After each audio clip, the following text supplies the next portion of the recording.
Before we get started, if you're looking to start using Jobber, click the link in the description to get the best discount on their services. After you log in, you will be directed to the home page of Jobber.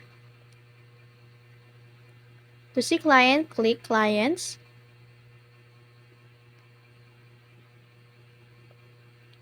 To add a new client, click the New Client button, then fill up the information of your client.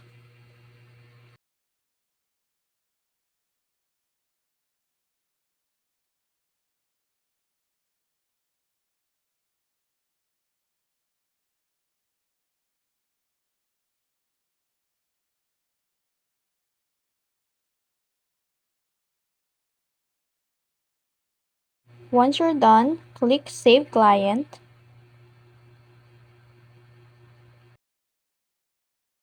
And it will show you the information of your client.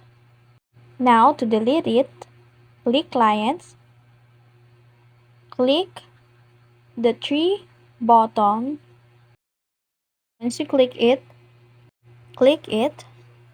check the access to the client hub, then delete client,